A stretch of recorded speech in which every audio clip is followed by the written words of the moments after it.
3rd of July, Rabbi Levitt, Gemora. I don't understand that. How if she's saying the husband paid it, so how come she's still holding on to it? Yes, exactly. How do we know that that's the kasuba that she's holding? I couldn't read it from 2 feet away. Wouldn't be able to read the document. Too small. How do, well, Okay, so anyway, we, well, if the Gemara says that that's what she's holding, we don't have to wonder how could it be. That's okay. what Gemara says. Gemara says that she's holding the shtar ksuva. Mm. She has a shtar ksuva.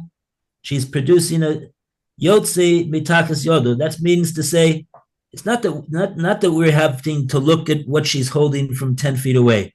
She's submitting it for the bezdin to look at. She's producing it, and so she's saying this is what she has. She's showing them the this is her ksuva,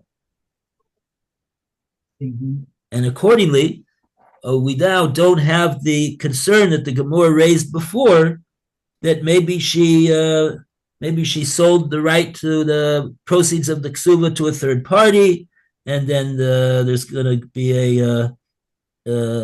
she's going to go in cahoots with the husband, and blah blah blah. Like we said before, no, she never sold it to anybody, and there's no possibility that the husband's going to cheat anybody.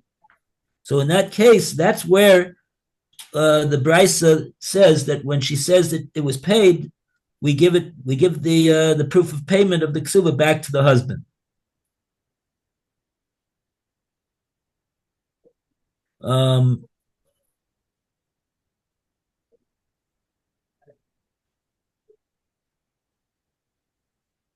Right? Because if she's holding the ksuba document, it's clear that she didn't sell it, because anybody who would pay money to receive the right to the proceeds of the ksuba would demand the actual ksuba document upon his payment of the to for that right. Mm-hmm. He wouldn't have the third part, the purchaser would never have left it in the hands of the woman. Okay. But we're still okay. So like that, Abai is saying that that's the way we could explain the brisa, and if so, then we don't need to say that the brisa agrees to Shmuel, and the halacha is not like we could say the halacha doesn't follow Shmuel. Remember what Shmuel said. Shmuel said that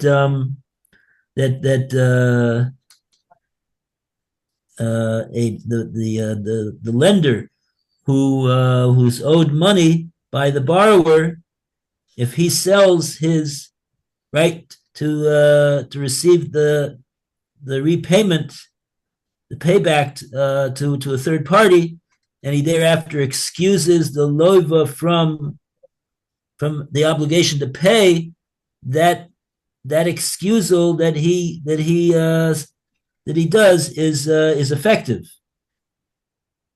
So we discussed that yesterday.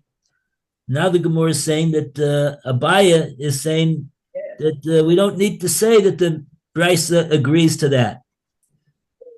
And the halacha is not like Shmuel, but this is the explanation of the Brisa, like we said, like Abaya is saying over here, that we don't have this concern because she's producing her shtar ksuba, so we know that she didn't sell it.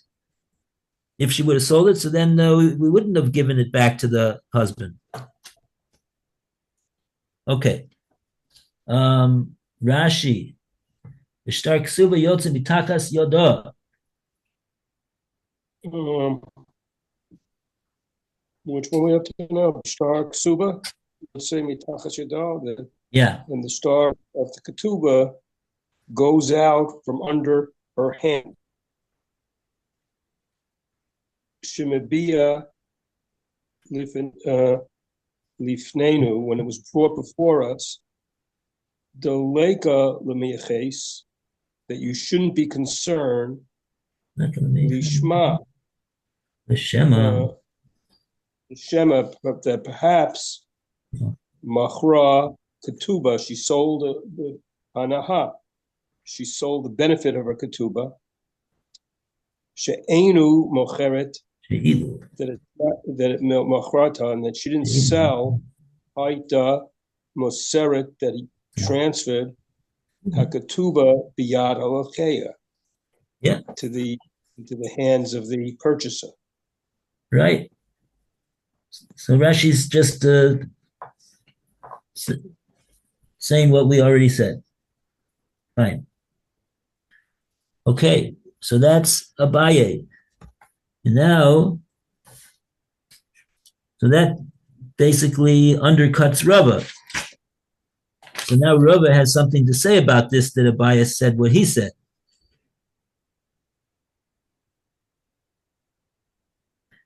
So we go to Rava Amar. Do we want to read Rava Amar? The Rava Amar. Rava Amar. Shema Mina. Let us learn. No. Rava Amar imishum shtar haksuva. Imishum shtar ksuva. Rava Amar im mishum shtar ksuva. If the basis for returning the receipt was that the Kesuva document is in her possession, we would nevertheless have to consider the possibility of fraud. Hashinan lishte Kesuvos. We're concerned that maybe there's two Kesuvos.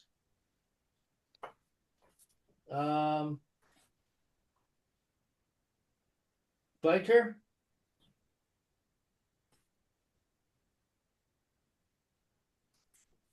Hello? Well, we're going to have to figure out what this is all about over here.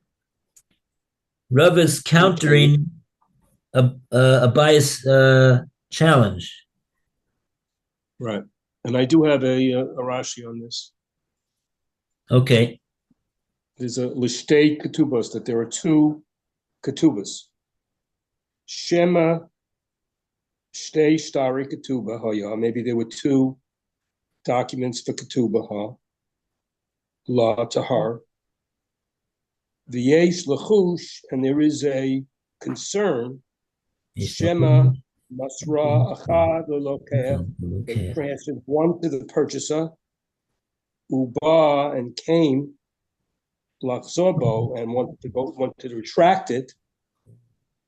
Ulemechol, and to forgive it, to do a forgiveness. And so Abala, and relating to the husband, Moseret, and it was transferred low to him, a shovet, because he's got this receipt, Hamukdemet, that was earlier, Lishtaro Shalokea. So he gave the shover to the husband before she gave the star to the purchaser. Elarada, Vida Ita, rather, it is surely that there is the Shmuel, that according to Shmuel, the Matoch, and with this, Shebiyada, that's in her hand, Limchol, Star Ketuba, because she can forgive him of the Star Ketuba. Labala, for the Faza, Akshab, now. No, she can. No, the next is part of the answer. So she can forgive it. She can forgive the ketubah. She can give up on the ketubah for the husband. Akshav, now Lo chayish, and therefore now lo chayish, when we're not concerned the shema that perhaps katva, that the what was written retain benisin, that it was given in the one that was given in Nissen, and so on. Yes, now we got back to these dates again. Yeah, this is quite a complicated thing to maneuver over here. So let's see what exactly is happening over here. Rava is saying that that you, Abaye, are saying that the Bryce is talking about, where she's coming into Bezdin and she's producing and she's bringing before the Bezdin her ksuva, that's not going to quiet our concern that she did not sell the rights to receive the ksuva tovas anoah to a third party, because chayshinan l'shtei ksuvas. We suspect that there was two ksuvas that the husband wrote to her, and maybe the other ksuva is the one that she sold. Shema baruch ksuvasa la'acher ba'ir. Maybe masra lo rak echad mishnei hashtaros. Maybe what happened was that she sold her ksuva to a third party in ER, let's say, masra lo rak echad, and she only gave him one of the two ksuvas. Of course, she doesn't need to give him two. He'll be happy just to have one, because he doesn't think that there's two. So he pays his money to receive the right to receive the ksuva, and she gives him over one of the two ksuvas that she has, and he doesn't know any better. And what about the second ksuva? That's the one that's in her hand right now. That's the one she's producing in Bezdin. And so now what are we concerned about? Because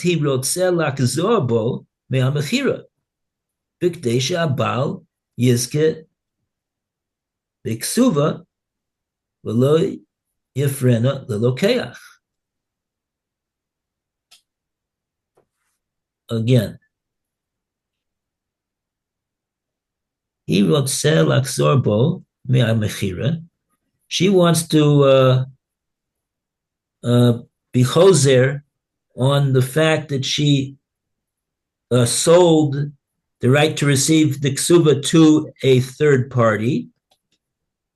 B'kdei yizke b'ksuva v'lo yefreno l'lokeach. So the Baal will merit to the ksuva, and he won't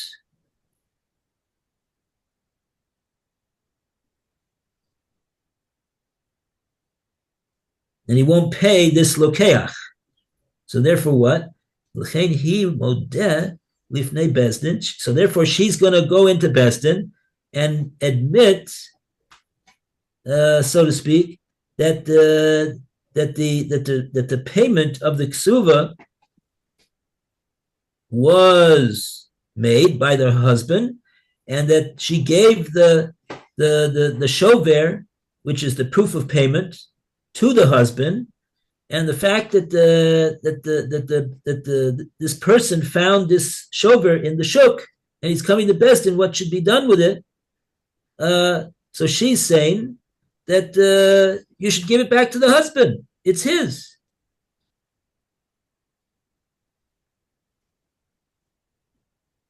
And since what date is written on that shover?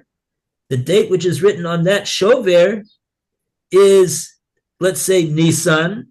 That's what Rashi said, that it's mukdam. It's dated before the date of the shtar mechira of the Isha that she sold the other ksuva to a third party, because he only bought it in ER. So now this leaves the possibility of a fraud.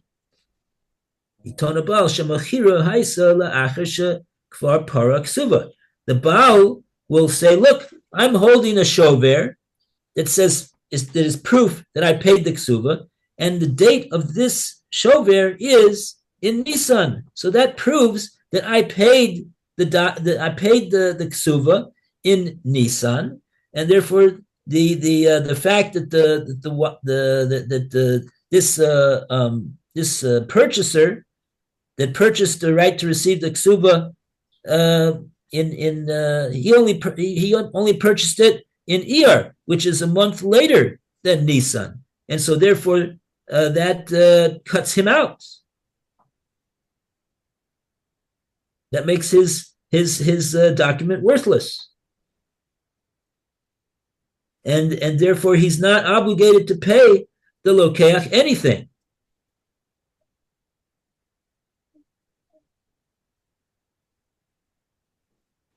Okay, now,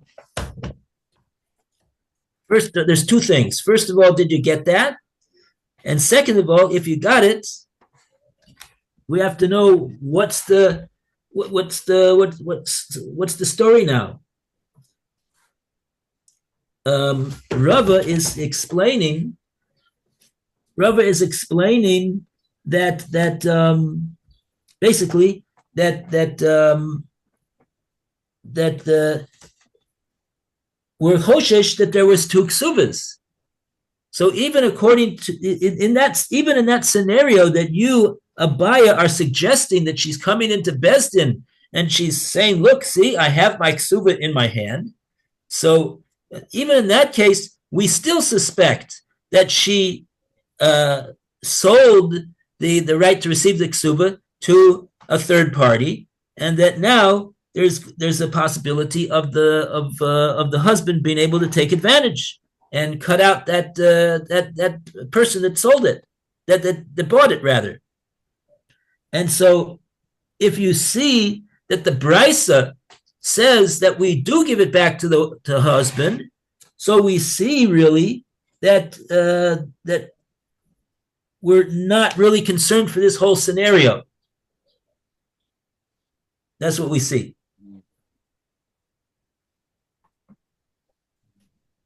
I think that's what we see.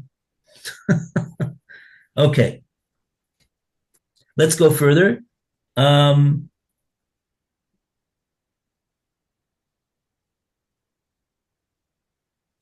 what?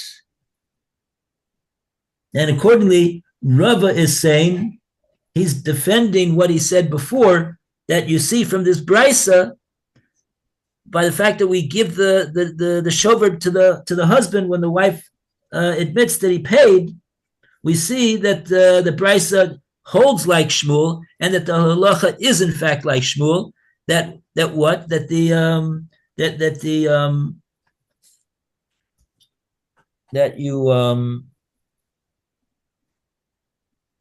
the malva could excuse the payment of the lova.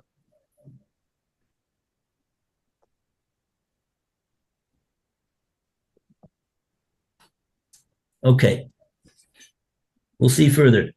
Now we go back to Abaya, because Abaya has something to say about what Rava said.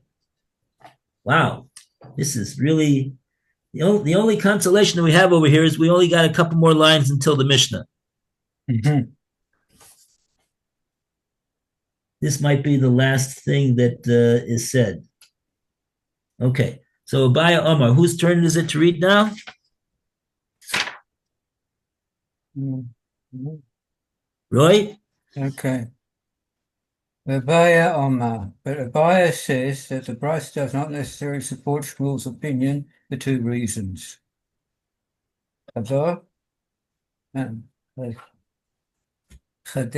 Firstly, Liste Vesuvos Lo Chayeshu Chaye Shainan. Lo chashinin. Hashin. We need not be concerned for the unlikely possibility that the woman was given two Kasuba's documents by her husband. Therefore, seeing a Kasuba document in her possession does eliminate the concern that she sold the Kasuba. Abaya's rebuttal continues, offering a new reason that we need not be concerned for fraud. Va'od. And furthermore, even in the case where she sold her Kasuba, we may nevertheless return the receipt to her husband for the following reason. Shuvah Bismano Tarif. A receipt deprives the creditor of the right to collect payment of a debt from the date recorded on the receipt onwards, even if it is handed over to the debtor at a later date. Accordingly, the receipt that she wrote in Nisan is valid even if her husband did not repay her then. And if anyone purchased a kasuba after the receipt was signed, he is not entitled to payment. The Gemora explains why Abaya holds that a receipt takes effect at the time it is written. Abaya, the time. One second, Roy. Yeah. You don't realize what a mouthful you just said. Yeah. There's a lot of explanation that needs to be done over here before we get to the next step. Okay. Okay. Do we have any time? We have 4 minutes. Okay. Okay. So first of all, we've got a long Rashi over here for Phil to read. Mm-hmm. Well, two Rashis. One is not so long. The other one is long. So that'll take us until that'll be more than enough time to take us till the end. Let's see the Rashis. Abaya says, Mihacha, from here, Lo Chaishin, he's not concerned about Shmuel. Lo Messiah, Lo Tesaya l'Shmuel. Oh, Lo Messiah, Lo Tesaya l'Shmuel. It's not a support for Shmuel. Right. Okay, so this is the machlokes between Abaya and Rava. Right. Abaya is saying that his position is that the Brisa is not a support to Shmuel. And Rava's position is that the Brisa is a support to Shmuel. So they're arguing about whether the halacha follows Shmuel or not. About can the malva that receives the right to that has the right to be repaid for the loan that he loaned, can he excuse it even if he already sold the right to receive the repayment to a third party? And the same holds true with the Isha.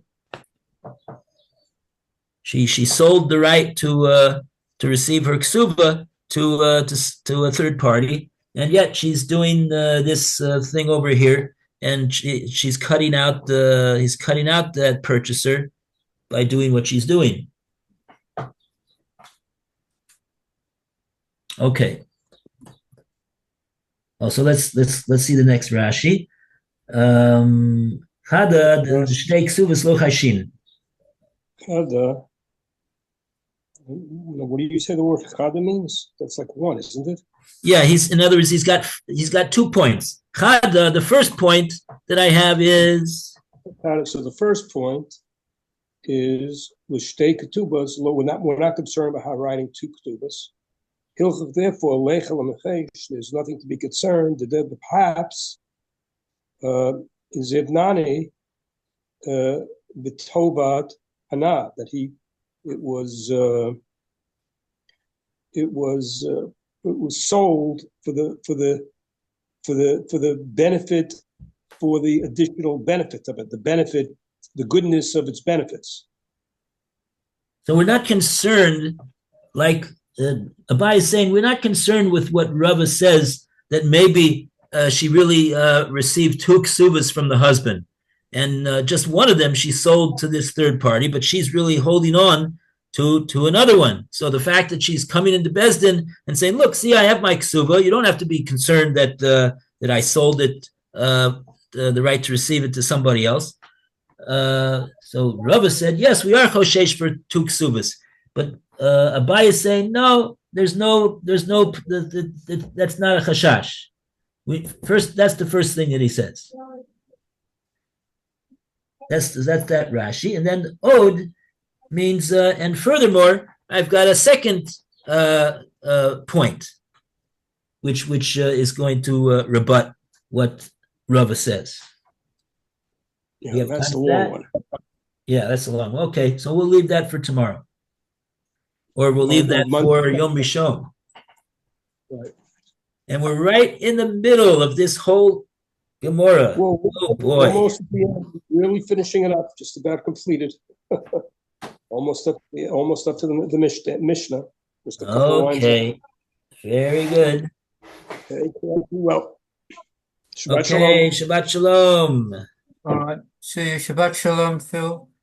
Thanks. A peaceful Shabbos. Without any sirens. Oh. A Shabbos of shalom. Amen. Bezrat Hashem. Amen. Yeah.